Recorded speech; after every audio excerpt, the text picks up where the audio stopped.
Language processors.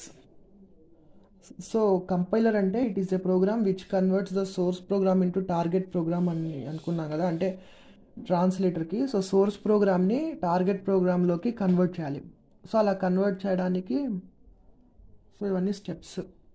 దీనే language processing system అంటాం. Language processing system are cousins of compiler అని చెప్పచ్చు దీన్ని.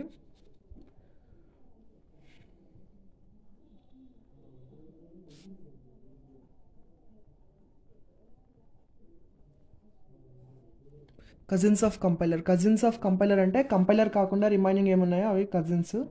Pre processor, assembler, as well as linker and loader. ఈ 4 cousins of compiler లేదా language processors అంటే ఇవి.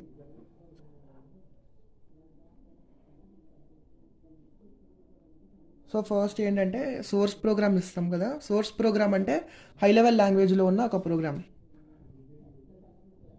ఎగ్జాంపుల్కి సి ప్రోగ్రామ్ అనుకుంటే, ఇప్పుడు దాని సోర్స్ ప్రోగ్రామ్కి మనం దేనికి ఇస్తాం అంటే ప్రీ ప్రాసెసర్కి ఇస్తాం. ప్రీ ప్రాసెసర్ ఏం చేస్తుందంటే ఆ ప్రీ ప్రాసెసింగ్ స్టేట్మెంట్స్, అంటే ఇప్పుడు ఎగ్జాంపుల్కి హ్యాష్ ఇంక్లూడ్ stdio.h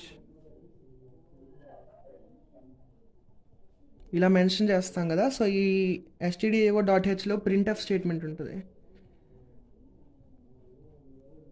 సో ఇప్పుడు నేను printf అని చెప్పి ఏదైనా రాశానంటే ఇప్పుడు ఈ ప్రీ ప్రాసెసర్ నుంచి బయటకు వచ్చే అవుట్పుట్ ఏంటి, మాడిఫైడ్ సోర్స్ కోడ్. అంటే దాని మీనింగ్ ఏంటంటే మనం సోర్స్ కోడ్ ఇస్తాం, హై లెవెల్ లాంగ్వేజ్లో ఇవన్నీ రాస్తాం కదా, ప్రింట్ఎఫ్ అలానే స్కాన్ఎఫ్ అవన్నీ నోట్ చేస్తాం కదా. సో ఇక్కడ ఏమొస్తుందంటే ప్రీ ప్రాసెసర్కి ఇచ్చిన తర్వాత బయటకు వచ్చే అవుట్పుట్ మాడిఫైడ్ సోర్స్ ప్రోగ్రామ్ అంటే it does not contain any pre processors అని. అంటే ఇప్పుడు ఎగ్జాంపుల్కి ప్రింట్ఎఫ్ స్టేట్మెంట్ ఉంది కదా, ఈ ప్రింట్ఎఫ్ ఉండదు మాడిఫైడ్ సోర్స్ ప్రోగ్రామ్లో. ఈ ప్రింట్ఎఫ్ బదులుగా ఏముంటుంది అంటే ఈ stdio.hలో ఈ ప్రింట్ఎఫ్కి సంబంధించిన కోడ్ ఉంటుంది కదా, అంటే ఈ stdio.hలో మళ్ళీ ప్రింట్ఎఫ్కి సంబంధించిన కోడ్ ఉంటుంది. సో ఆ కోడ్ వచ్చి ఇక్కడ రీప్లేస్ చేస్తుంది. సో దట్ ఇక్కడ ఇంకా ప్రింట్ఎఫ్ అనే స్టేట్మెంట్ కనిపించదు. సిమిలర్లీ స్కాన్ఎఫ్ ఉంది ఇక్కడ. సో స్కాన్ఎఫ్ కూడా ఏం చేస్తుంది, stdio.hకి అందులో స్కాన్ఎఫ్ కూడా ఒక ఫంక్షన్ ఉంటుంది. సో ఆ ఫంక్షన్ కూడా వచ్చి ఇక్కడ నేను రాసిన స్కాన్ఎఫ్ ప్లేస్లో రీప్లేస్ చేస్తుంది. సో అలా జరిగిన తర్వాత దాన్ని మనం మాడిఫైడ్ సోర్స్ ప్రోగ్రామ్ అంటాం.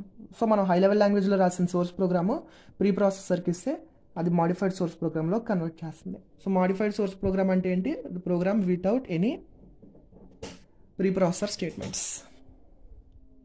నెక్స్ట్ ఇప్పుడు ఈ మాడిఫైడ్ సోర్స్ ప్రోగ్రాము కంపైలర్కి ఇస్తాం. కంపైలర్ అంటే ఏంటి, it translates high level language into low level language అని బేసిక్ డెఫినేషన్ ఉంటుంది కదా. సో బట్ యాక్చువల్ డెఫినేషన్ ఏంటంటే which converts the source program into assembly program. So source ప్రోగ్రామ్ని అసెంబ్లీ ప్రోగ్రామ్లో కన్వర్ట్ చేస్తుంది. సో కంపైలర్కి ఇస్తాం. ఇక్కడ మాడిఫై అయిన సోర్స్ ప్రోగ్రామ్ని కంపైలర్కి ఇస్తాం. కంపైలర్కి ఇస్తే ఈ కంపైలర్ టార్గెట్ అసెంబ్లీ ప్రోగ్రామ్లో కన్వర్ట్ చేస్తుంది. అసెంబ్లీ ప్రోగ్రామ్ అంటే ఏంటి అంటే it is written in some form of mnemonics. అంటే ఎగ్జాంపుల్కి అంటే కంప్యూటర్ హార్డ్వేర్తో కమ్యూనికేట్ అవ్వడానికి యూజ్ అయ్యే లాంగ్వేజ్ అసెంబ్లీ లాంగ్వేజ్, ఆ లాంగ్వేజ్లో కన్వర్ట్ చేస్తుంది. ఇది కూడా మనకి హ్యూమన్ అండర్స్టాండబుల్ లాంగ్వేజ్లోనే ఉంటుంది. ఎగ్జాంపుల్కి ఎలా ఉంటుంది అంటే మూవ్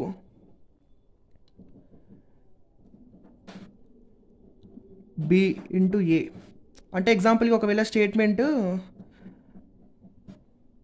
ఇలా ఉంటే ఏ ఈజ్ ఈక్వల్ టు బి అనే మన స్టేట్మెంట్ ఒకటి రాస్తే నార్మల్ సోర్స్ ప్రోగ్రాంలో, అసెంబ్లీ ప్రోగ్రాంలో వచ్చేసరికి ఏమవుద్ది, మూవ్ బి ఇంటూ ఏ ఇలా రాస్తాం. అలానే add A comma B. So ఇలా ఉండే program target assembly program. So ఆ అసెంబ్లీ ప్రోగ్రాంలో కన్వర్ట్ చేస్తుంది compiler. Okay, modified source program is converted into target assembly program by the compiler. అలా చేసిన తర్వాత ఆ అసెంబ్లీ ప్రోగ్రామ్ని అసెంబ్లర్కి ఇస్తాం. ఇక్కడ అసెంబ్లర్ ఏం చేస్తుందంటే దాన్ని రీలొకేటబుల్ మెషిన్ కోడ్, ఇప్పుడు మెషిన్ కోడ్లో కన్వర్ట్ అవుద్ది. మనం డైరెక్ట్గా డెఫినేషన్ నేర్చుకునేటప్పుడు compiler convert source program into machine code అని నేర్చుకుంటాం. బట్ మధ్యలో అసెంబ్లర్ కూడా ఉంటుంది. కంపైలర్ ఏం చేస్తుంది, మాడిఫైడ్ సోర్స్ కోడ్ని అసెంబ్లీ ప్రోగ్రామ్లో కన్వర్ట్ చేస్తే ఆ అసెంబ్లీ ప్రోగ్రామ్ మళ్ళీ అసెంబ్లర్కి ఇస్తాం. అసెంబ్లర్ ఇస్తే అది రీలొకేటబుల్ మెషిన్ కోడ్లో కన్వర్ట్ చేస్తుంది. ఇక్కడ రీలొకేటబుల్ అంటే ఏంటి అంటే దీని మీనింగ్ దాన్ని మనం మెమరీలో ఎక్కడైనా లొకేట్ చేయొచ్చు అని, అంటే మెయిన్ మెమరీలో ఏ పొజిషన్లో అయినా లొకేట్ చేయొచ్చు అని. సో దాన్ని రీలొకేటబుల్ అంటే it can be relocated in the memory. So అలాంటి మెషిన్ కోడ్ అంటే ఏంటి, మెషిన్కి మాత్రం అండర్స్టాండ్ అయ్యే కోడ్ లో level code 0s and 1s ఉంటుంది. సో అది machine code. So relocatable machine కోడ్లో కన్వర్ట్ చేస్తుంది అసెంబ్లర్. దాని తర్వాత ఏమవుతుందంటే linker and loader. Linker first ఇలా కన్వర్ట్ అయిన రీలొకేటబుల్ మెషిన్ కోడ్ని మనం లింకర్కి ఇస్తాము. లింకర్ ఏం చేస్తుందంటే ఇప్పుడు జనరల్గా లార్జ్ ప్రోగ్రామ్స్ ఉంటాయి కదా, సో లార్జ్ ప్రోగ్రామ్స్ ఒకటే కోడ్గా మొత్తం ఎగ్జిక్యూట్ అవ్వవు, అవి మాడ్యులర్గా జరుగుతాయి, అంటే పీసెస్ ఆఫ్ కోడ్గా. ఓకే, పీసెస్గా అన్నీ జరుగుతాయి కంపైలేషన్. సో అలా కంపైలేషన్ జరిగినప్పుడు ఆబ్జెక్ట్ ఫైల్ తయారవుద్ది కదా, అంటే మాడిఫైడ్ రీలొకేటబుల్ మెషిన్ కోడ్ తయారవుద్దని చెప్పాం కదా.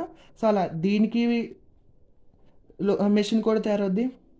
అలానే ఈ పీస్ ఆఫ్ కోడ్ కూడా మెషిన్ కోడ్, ఈ పీస్ ఆఫ్ కోడ్ కూడా మెషిన్ కోడ్ ఇండివిజువల్గా తయారవుతాయి కదా. సో ఈ లింకర్ ఏం చేస్తుందంటే ఇవన్నిటిని లింక్ చేసి సింగిల్ ఎగ్జిక్యూటబుల్ ఫైల్లో పెడుతుంది. Single executable file.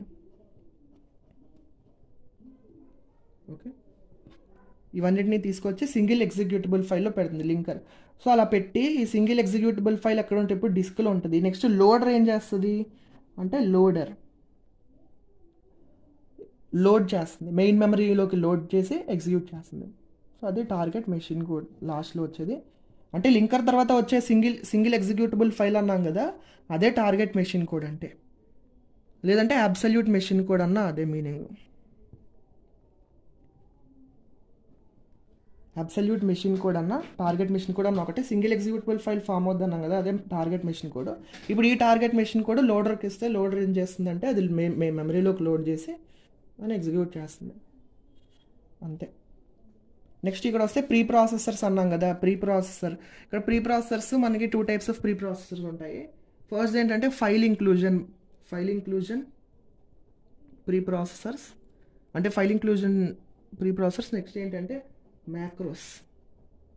File inclusion అంటే ఏంటి, హ్యాష్ ఇంక్లూడ్ అలా రాస్తాం కదా, అంటే ఆ ఫైల్ని తెచ్చి ఇంక్లూడ్ చేయమని, అవి ఫైల్ ఇంక్లూజన్. అదే మ్యాక్రోస్ అంటే హ్యాష్ డిఫైన్, అలా అంటే కాన్స్టెంట్స్ని డిఫైన్ చేయడానికి యూజ్ చేస్తాం కదా, సో అవి మ్యాక్రోస్. అంటే హ్యాష్ డిఫైన్ పై 3.14 అంటాం, కాన్స్టెంట్ వాల్యూ, ఇది ఇంకా చేంజ్ అవ్వదు. సో అలాంటి వాటిని డిక్లేర్ చేయడానికి మ్యాక్రోస్ యూజ్ చేస్తాం. సో ఈ 2 types of pre processor statements, file inclusion as well as macros, అంతే. సో ఇది లాంగ్వేజ్ ప్రాసెసింగ్ సిస్టమ్. అంటే మనం ఇచ్చిన సోర్స్ ప్రోగ్రాము లాస్ట్కి టార్గెట్ మెషిన్ కోడ్గా తయారైంది. ఆ టార్గెట్ మెషిన్ కోడ్ లోడర్కి ఇస్తే ఏం చేస్తుంది, మెయిన్ మెమరీలోకి లోడ్ చేస్తుంది. మరి ఇదేంటి లైబ్రరీ ఫైల్స్, రీలొకేటబుల్ ఫైల్స్ అంటే ఇది లింకర్కి. అంటే సెవరల్ ఫైల్స్ ఉంటాయి కదా, ఈ రీలొకేటబుల్ ఆబ్జెక్ట్ ఫైల్స్ అంటే ఇవన్నీ వచ్చి as well as library files అంటే హ్యాష్ ఇంక్లూడ్ stdio.h ఫైల్స్ ఉంటాయి కదా, అవి కూడా అవన్నీ వచ్చి సింగిల్ ఎగ్జిక్యూటబుల్ ఫైల్లోకి తయారవుతాయి. సో దాన్నే .exe ఫైల్ అంటాం. అది టార్గెట్ మెషిన్ కూడా అనొచ్చు, లేదా అబ్సల్యూట్ మెషిన్ కూడా అనొచ్చు. ఇది working of language processing system.